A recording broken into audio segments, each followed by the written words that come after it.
What a perfectly mediocre movie. I'm going to bury the lead on this. I think Okay. this was an adequate movie. A perfectly adequate movie. You know, if I had to compare Office Christmas Party to another movie we saw this year, I would have to compare it to Bad Grandpa. I mean, when you think about it, Okay. it's definitely of that same vein. You know, like that really trying to be outrageous comedy, but still keeping it within the confines of Yeah. kind of keeping it within the confines of socially acceptable comedies. I mean, it's nothing like God, Sausage no, no, Fest or not even Sausage Sausage Party, Party. because at least Sausage Party, like I mean, Sausage Party was tasteless at the end. Like its boundary pushing was based on tastelessness and Mm-hmm. just being kind of offensive. Whereas something like say like The Greasy Strangler, which is basically like a John Waters movie on crank, Mm. where it's just so out there and fucking weird that there's just nothing to compare it to. Whereas, all right, let me revert back a little bit. Office Christmas Party. Saw the trailers for it, giggled a few points, which was more than I can say for most trailers for comedies that come out these days. But I think I knew what I was going to get at the end of the day.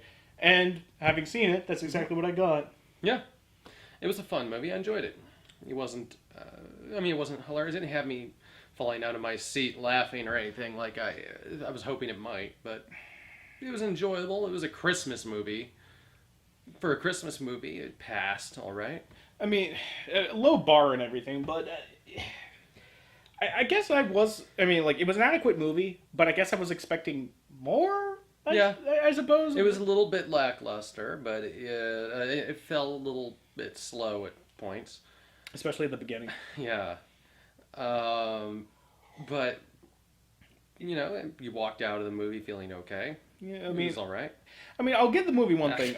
The whole movie centers around the idea of an office Christmas Yeah. party. It's in the title, and so with that premise in mind, you're thinking, are we just going to spend like half the movie in this one fucking area?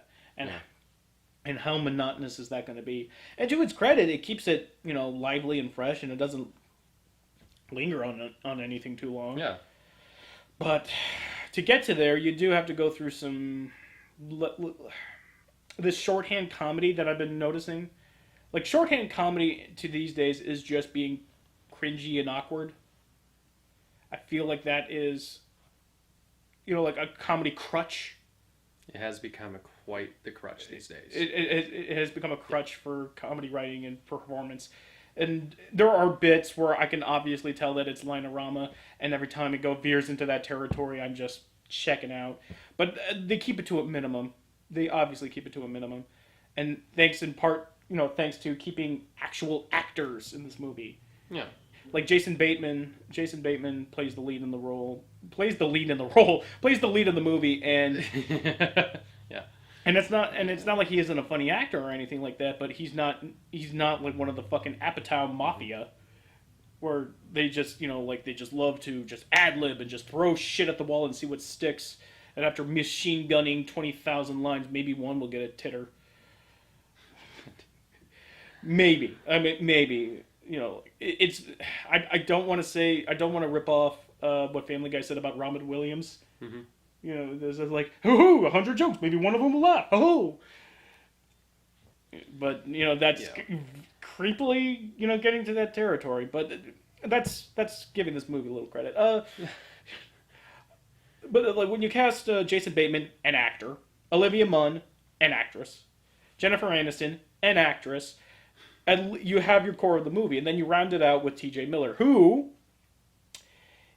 kind of becoming my favorite comedic actor working today, and I was scared that this was going to be like his first major like this. If I'm not wrong in thinking that this is his first major motion picture where he was not the lead, but definitely more than just the second fiddle.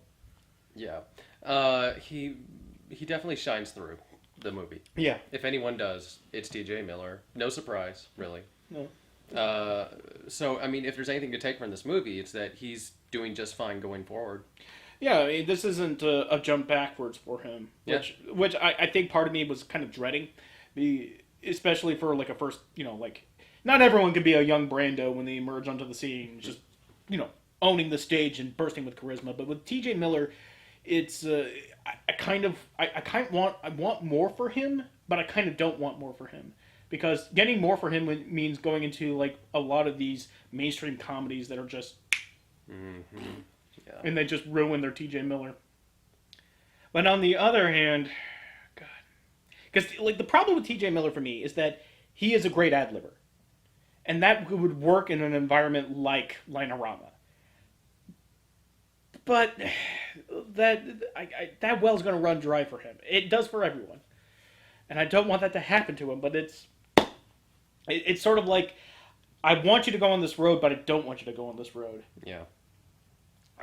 I am just, I'm wrestling with these emotions. Too many emotions. You're tearing me apart, T.J. Miller. Oh, it's early. It's early. Yeah. He's doing fine. He is doing fine. Yes, he is. He's doing good for himself. He's doing good for himself. I'm glad, but I want to see him in more movies. Yeah. Like, you know what? I think I'll have this approach to him. I want to see him in more movies until I'm sick of him. I will enjoy everything up to that point, and then I just want nothing. I want nothing more to do with the man. I look forward to the point where I want nothing more to do with him.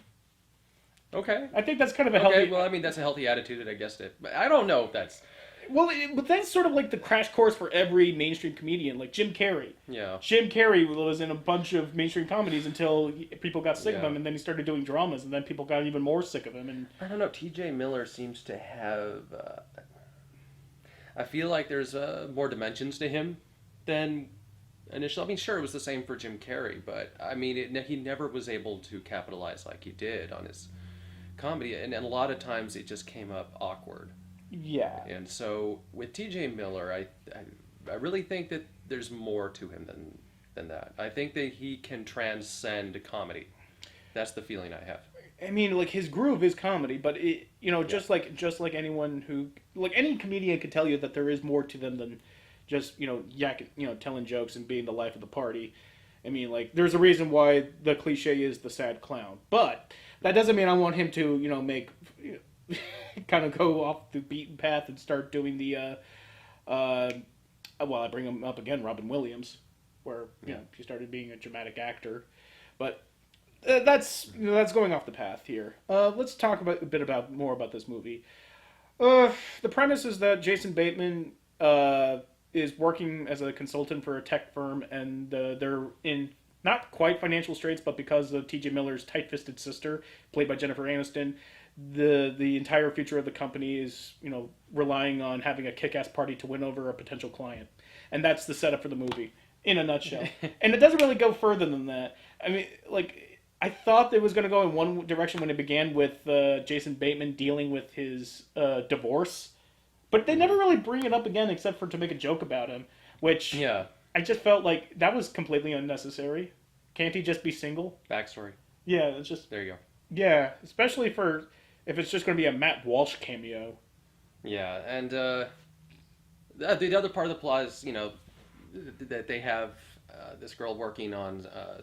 the company's Xenotech, and their main computer girl is Olivia Munn, played by Olivia Munn, is basically trying to get everybody internet on their phones, and they do.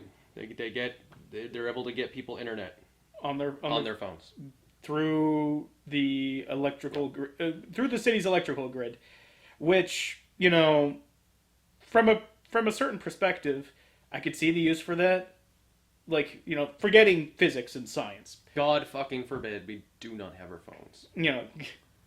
God forbid. But, like, that was such a contrived plot to kind of give, some urgency towards the end. Sort of like how to wrap everything up. It couldn't just be about a Christmas party. It had to be, it had to have some kind of dramatic tension at the end, which I felt kind of undermined the movie.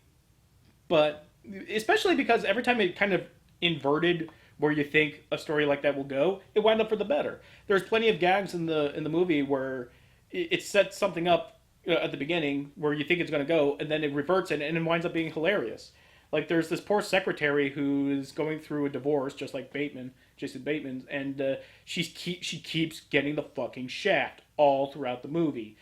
Like she tries to date this one accountant, and he turns out he has a baby fetish, and That was one of the best scenes in the like movie. it was one of the best scenes in the movie. It was one of the funniest, and I forget the actor's name, but he was the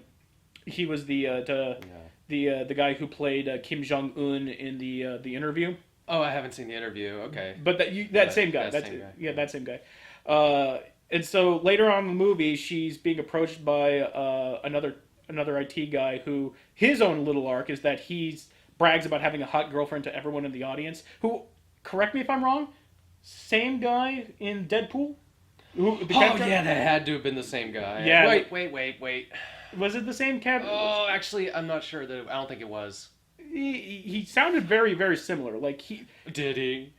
Yeah. This very, very.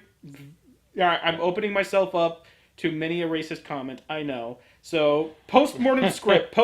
Postmortem script. Was it the same actor? Okay. But his whole deal was that he's bragging about having a hot girlfriend to everyone in the department, and then when push comes to shove, he needs a fucking date for the office, so he just hires an escort service to pretend to be his girlfriend.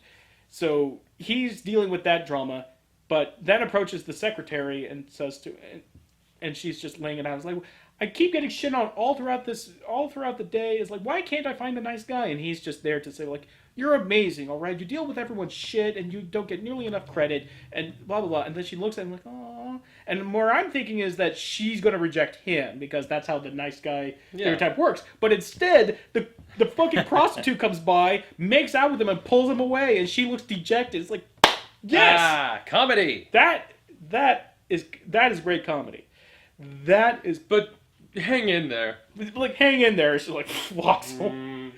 It works because everyone's miserable in that situation. We could have used more of that kind of humor. Yeah, the reason why that scene works is because it's both people in that situation that matter as far as the context of that situation is concerned are both miserable. It's not just like, haha, I'm shitting on you. Yeah. Which is the hack's way of going through writing. I should know. I shit on you every chance I get in my series. Sometimes literally, yes.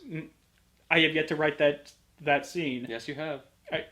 Keep your mouth shut, and it might become sooner than later, okay? I had to keep my mouth shut. That was the scene. If I didn't...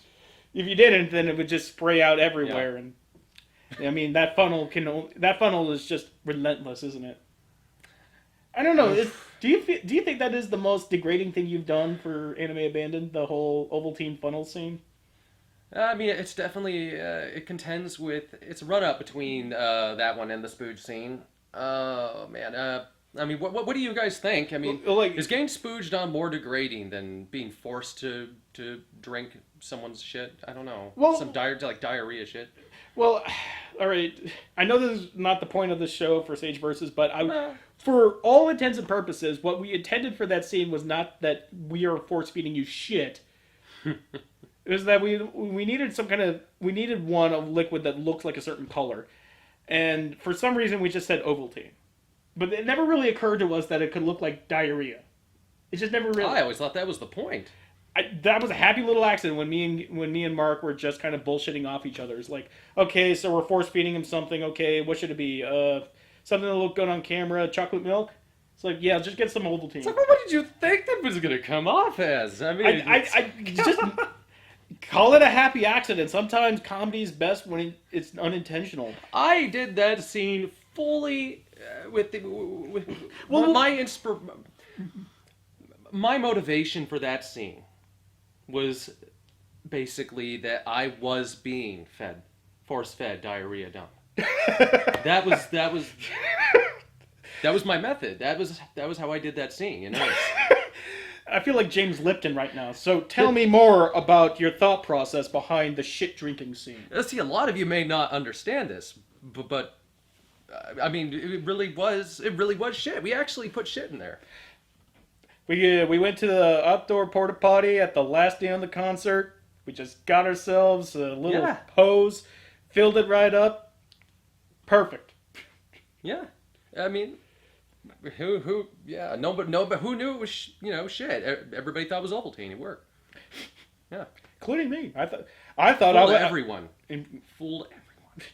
I could just picture you with the hose still in your mouth, with the shit in your mouth. They think it's chocolate milk. I think it's chocolate milk. What idiots! I mean, my character is supposed to react negatively to Ovaltine, but I in real life love Ovaltine. It was like, well, how can we fix this situation? What can we do that would be like Ovaltine? So we had to DiCaprio it a little bit. Yeah. It's like, well, we could wait and use artificial light to light this scene. It's like, no. We can only shoot in this 30-minute window when the light is perfect. Yes. Inaratu shoots for no man but himself. I think we got it. I think we're done there. But so that scene works because it subverted the stereotype and everyone's left miserable. That is a well-crafted scene, and that was built up beautifully. Unfortunately, there's not enough of those scenes in the movie. There's a lot of little vignettes, though. There's a lot of little scenes that, build up. Great punchline, but doesn't affect the rest of the movie. Mm-hmm. And I think the movie would have benefited in the long run if it was more about, if we took a more car wash approach to it. Okay. You ever seen the movie Car Wash? Oh, man. That was a long time ago. The first barbershop? Nope. All right. Well, the movie has an overarching, like both movies have this kind of overarching plot around like a day in the life of a car wash. I understand the concept of like a day in the life of the car wash or a day in the life of the barbershop. And there's sometimes a little underlying plot that connects the events, or at least is happening underground or while it's happening, to basically link everything together to make it a movie. Mm-hmm. And to me, I feel like that was sort of the spirit that this movie was written in. But when push comes to shove, they wanted it to be, like, I think somebody wanted it to be more like a movie. And so they beefed up what was supposed to be the underlying plot into sort of like the arcing plot that just, kind of lets down the movie. It's like this tried and true, like, hard-nosed boss wants to fire 40% of the company and just, like, blah, blah, blah, Scrooge, like, literally Scrooging without being Scrooge,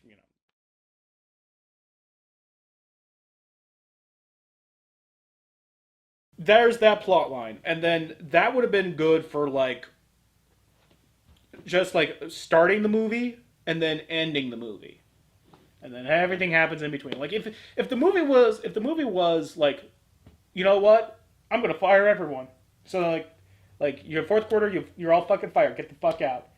And then the entire rest of the movie is just like, fuck you. We're gonna have the party anyway because it's our last day of work. I feel like that would have, done away with the foregone conclusion of, like them getting all their jobs at the end, and that unnecessary plot of like creating this new Wi-Fi signal through the electrical wires throughout all of Chicago would have done away with all of that, and would have just, had like free range to have like all these great vignettes of like good comedy sprinkled throughout this wild party.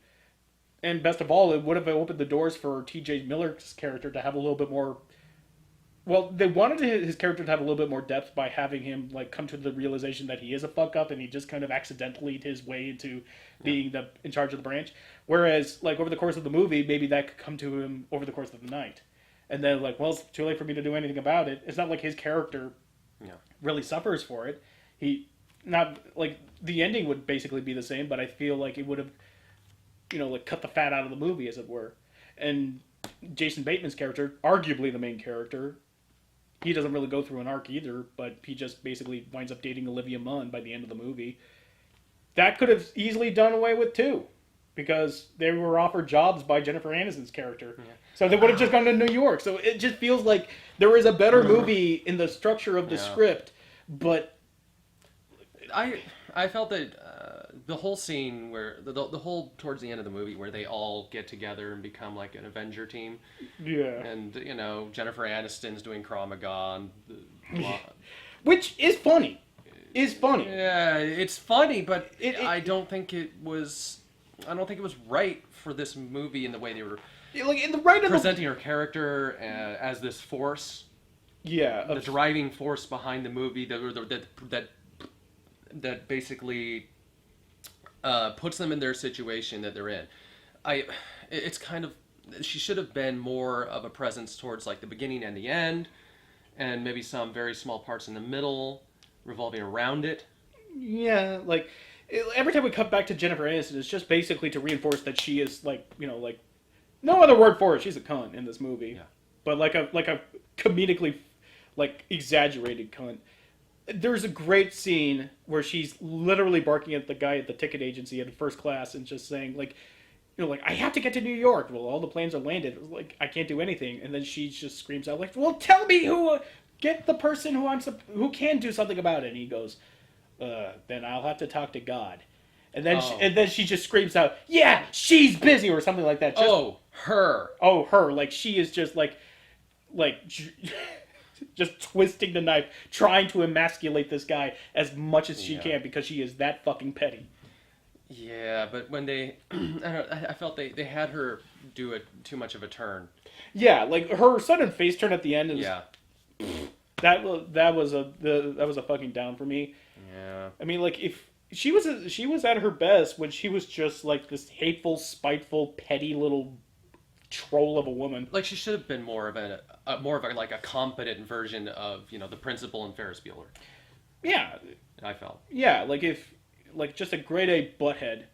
Yeah. Great. You can keep having those moments with her, like that are affecting the plot, that are keeps putting people in their situation and finding out about the party, and then going there and just tearing it apart, kind of. And it felt like they didn't. Maybe that's. I mean, that would be like the obvious formula. But it would be the obvious formula, but like in this. But they didn't do anything that.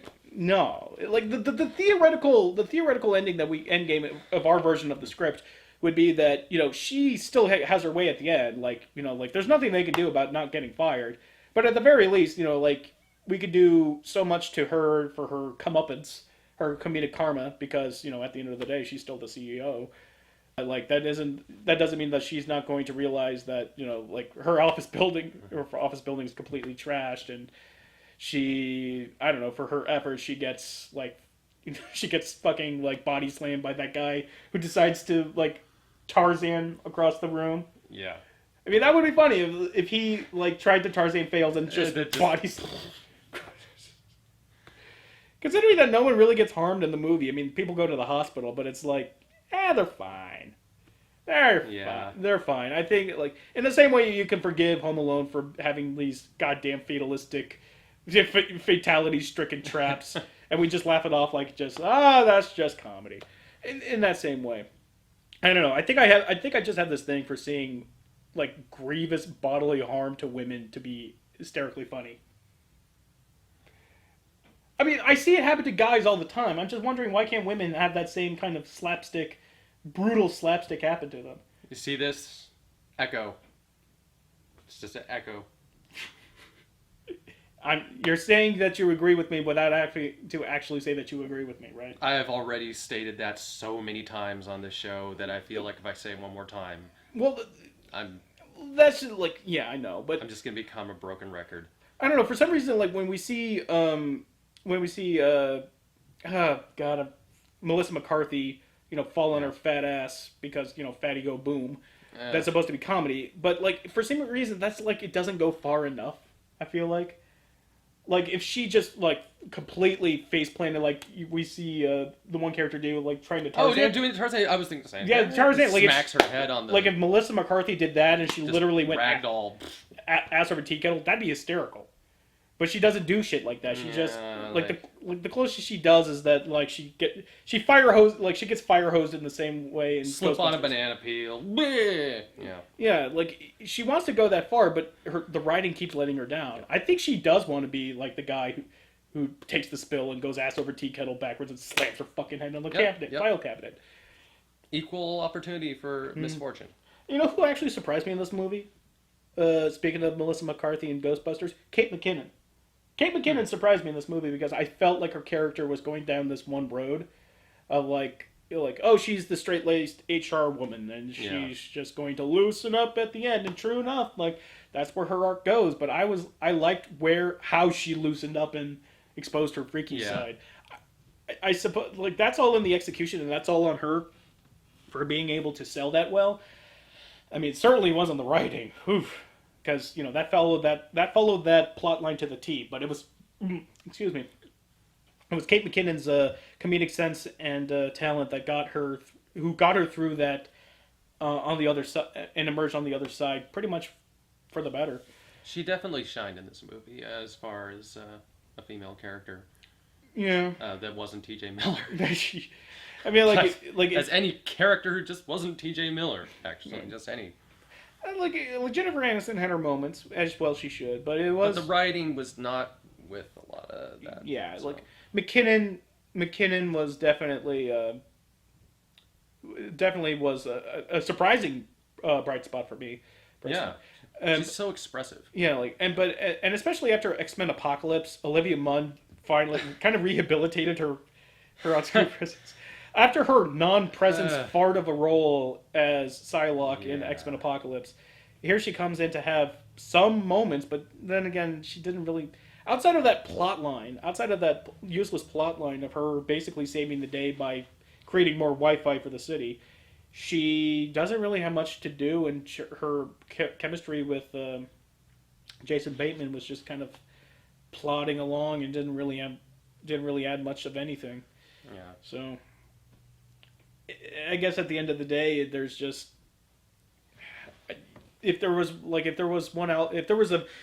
are several albatrosses across this movie's neck, and one of them is Olivia Munn's character. Not Olivia Munn herself; she did the best she could with what she had, but it was that character, and this need to have this through line plot that I think does the movie no favors, other than giving it like a cookie cutter plot. Any other? Oh, I wanted to comment on this. You ever notice like this movie was kind of shot like a drama at certain points? Yes. Like especially like at the beginning where it was just like this slate gray. It almost kind of looked like totally. I totally picked up on that. I was like, that's interesting. Is this? I mean, it's shot during winter in Chicago, so of course the color palette is going to be like gunmetal gray, whites, and darks to give a cold feeling, but to try to make a comedy out of something that's shot and color graded so cold is actually kind of... well, it's not something that's going to make any of the jokes funnier, but it does create this weird sort of dissonance. Because, it's... because even Christmas comedies like Christmas Vacation, even that, was mostly set up in... even that, had some warmth to it.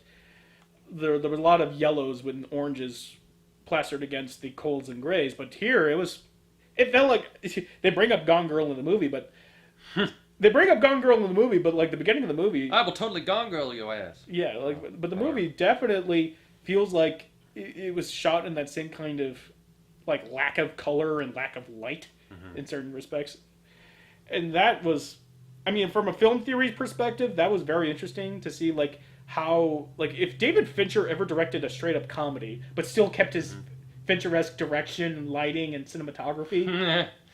I think that would be one of the funniest movies ever sounds made. Like a British comedy, actually, kind of, when you put it that way.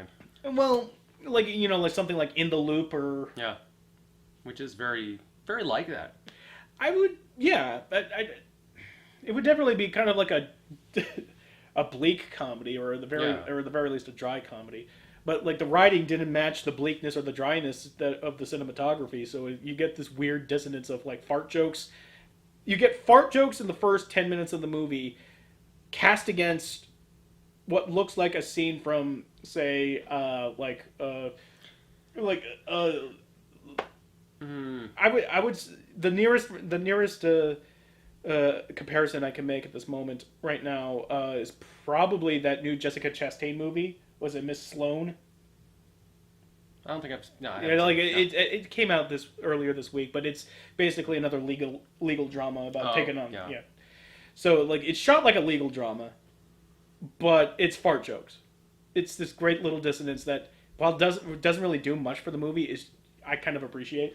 I thought would have been a real... it really would have been funny if they had taken this and turned it into a straight drama, and the previews were just completely misleading in a Herculean way. In the ultimate middle... this ultimate middle... Yeah, this ultimate middle finger to the audience at large. like the Christmas tree part, they're about to knock over the Christmas tree and they're shooting those darts at each other, and it's like, whoa, whoa, whoa! And then the Christmas tree doesn't fall over. And then from then on out, the whole movie, there's no more like pratfalls. There's no more Fart jokes.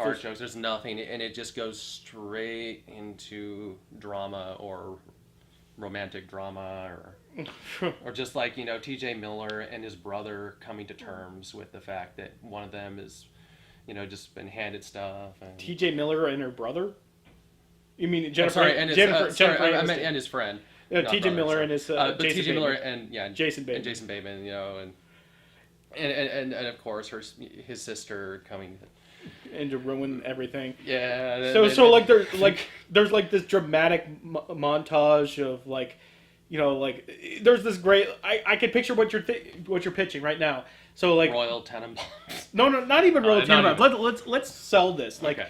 So, the drunken revelry in the party. It's fun. It's, we're going to die. Yes, that kind of spirit. But instead of that, it's, it's undercut with, looming music. They're partying, but it's, empty and hollow. Yeah.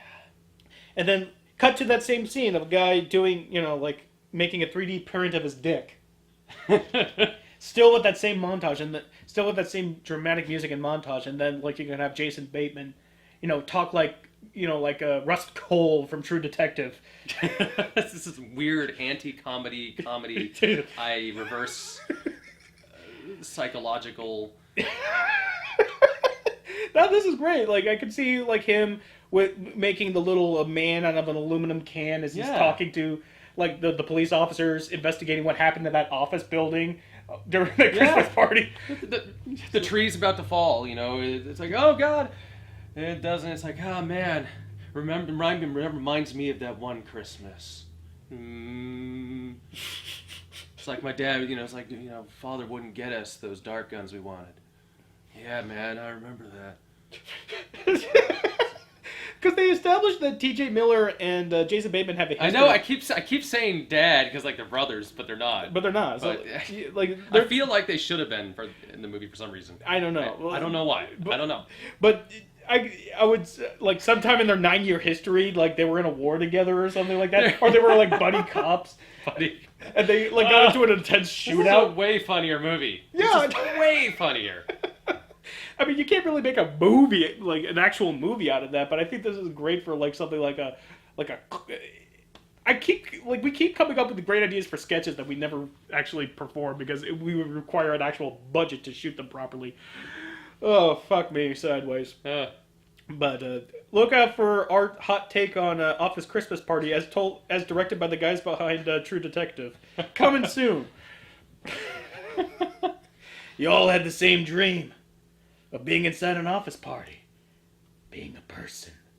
Puts the aluminum cans guy right on the desk. Life is a circle. It's a flat circle. Yes. And but instead of crushing the can in his hands, he just does it against his head. Life is a flat circle. Yeah. And what we're gonna do again and again and again. Every Christmas, we're gonna have a same office party. Again and again and again. I'm your secret Santa, by the way. I got you this. He opens it up and it's his badge.